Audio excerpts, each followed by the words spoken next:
Bismillahirrohmanirrohim. Assalamualaikum warahmatullahi wabarakatuh. Surah Li Imran 15 ayat 7 menyebutkan ada dua kelompok manusia. Pertama, mereka yang hatinya condong mencari fitnah dengan mengikuti ayat-ayat yang samar maknanya. Dan yang kedua adalah mereka yang astoris kriksaikna fil il, yaitu orang-orang yang ilmunya mendalam. Siapakah mereka ini? Mereka bukan hanya orang yang hafal banyak ayat atau menguasai berbagai cabang ilmu. Mereka adalah orang-orang yang menyadari betul batas kemampuan akal mereka. Dan karena kesadaran itu, mereka tunduk pada kebesaran Tuhannya. Mereka tahu bahwa tidak semua hal bisa dijangkau oleh logika. Rasulullah pernah bersabda, barang siapa berkata tentang Al-Quran menurut pendapatnya sendiri, maka hendaklah ia bersiap mengambil tempat duduknya di neraka. Hadis riwayat Tirmizi ini menjadi pengingat keras bahwa wahyu bukanlah sesuatu yang harus ditaklukkan oleh logika kita. Sebaliknya, wahyu hadir untuk menuntun logika agar tunduk pada cahaya ilahi. Para sufi, para penempuh jalan spiritual, tidak pernah menolak ilmu tafsir yang berbasis teks dan riwayat. Namun, mereka menambahkan satu dimensi lagi yang disebut tafsir zauq atau tafsir rasa. Ini adalah pemahaman yang tidak datang dari membaca buku, tetapi lahir dari kejernihan dan kesucian hati. Syekh Ibnu Arabi dalam karyanya Futuhat Al-Makkiyah menulis,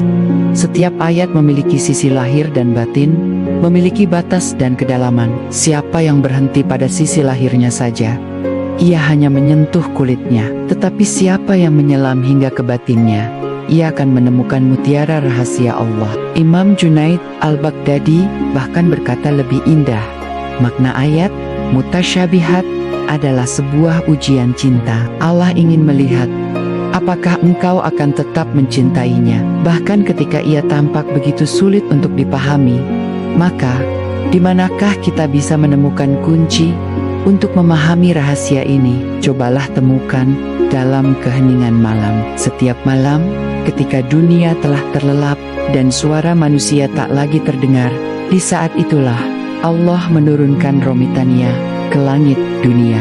Itulah waktu terbaik di mana ayat-ayat mutasyabihat yang tadinya terasa samar bisa menjadi ayat yang begitu nyata bagi hati. Sebab hanya dalam keheningan, kebenaran yang tersembunyi dapat menjadi jelas. Hanya dalam sujud yang panjang, makna bisa turun tanpa perlu diungkapkan dengan kata-kata. Syekh Abdul Qadir Al-Jalani pernah menasihati dalam kitabnya Al-Fes Arabani, jangan engkau menafsirkan ayat-ayat Allah dengan lidahmu, tapi tafsirkanlah dengan sujudmu. Karena di dalam sujud, Allah akan membukakan untukmu makna yang tak pernah ditulis oleh pena manapun. Namun, berhati-hatilah, wahai para pencari cahaya. Jangan pernah menjadikan ayat-ayat mutasyabihat sebagai ajang permainan logika atau bahan perdebatan yang tak berujung. Rasulullah telah memberikan peringatan yang sangat tegas. Apabila kamu melihat orang-orang yang mengikuti ayat-ayat mutasyabihat, maka merekalah orang yang disebut Allah dalam Al-Quran. Maka berhati-hatilah terhadap mereka.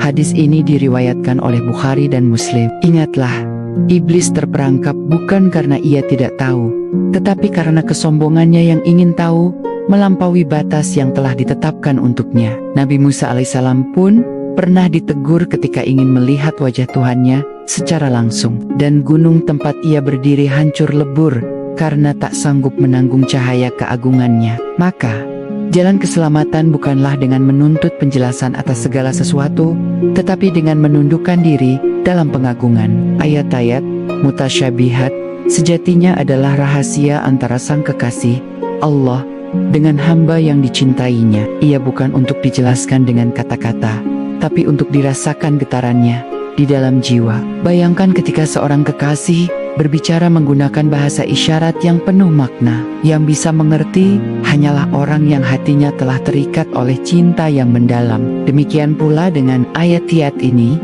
ia adalah bahasa cinta Allah yang ditujukan khusus bagi mereka yang mengenalnya dengan hati. Imam Al-Hallaj pernah berkata, aku mendengar ayat yang tak dipahami oleh para ahli fikih, karena ayat itu berbicara dengan suara cinta, bukan dengan suara logika.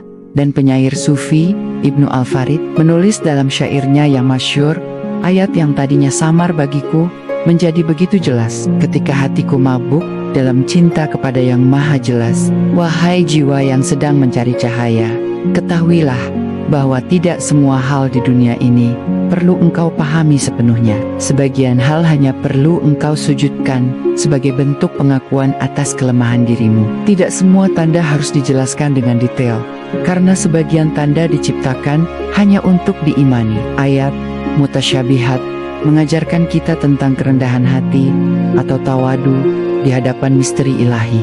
Ia mengingatkan kita bahwa manusia bukanlah penguasa makna, melainkan hanyalah seorang penziarah di ladang rahasia Allah yang tak bertepi. Sebagaimana ditulis oleh Ibnu Arabi, Tuhan tidak menampakkan dirinya dalam kejelasan yang mutlak agar engkau tidak menyembah pengetahuanmu tentangnya, tetapi agar engkau senantiasa menyembah Dia, Sang pemilik pengetahuan itu sendiri.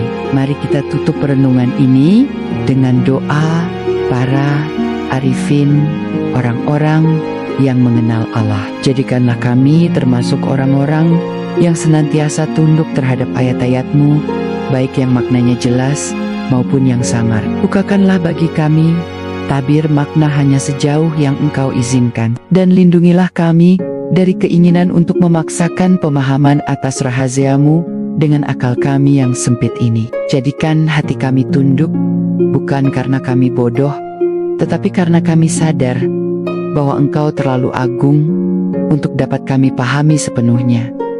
Sebagaimana firman-Mu, kami beriman kepadanya. Semuanya datang dari sisi Tuhan kami. Demikianlah, wahai sahabat pendengar cahaya, ayat-ayat mutasyabihat bukanlah kabut yang diciptakan untuk menyesatkan, melainkan kabut yang menyembunyikan keindahan agung agar hanya jiwa yang ikhlas yang mampu melihatnya. Di balik setiap kata yang tampak samar, ada rahasia yang menuntun kita pada makna tertinggi, bahwa Allah itu maha tinggi dan tiada sesuatu pun yang serupa dengannya. Dukung channel ini dengan like, share, dan subscribe. Jangan lupa tinggalkan komentar yang konstruktif agar ada perbaikan pada konten berikutnya. Dan yang terpenting, niatkan semua ini sebagai ibadah agar Allah ridha, dan semoga menjadi amal jariah yang diterima untuk kita semua. Amin ya robbal alamin.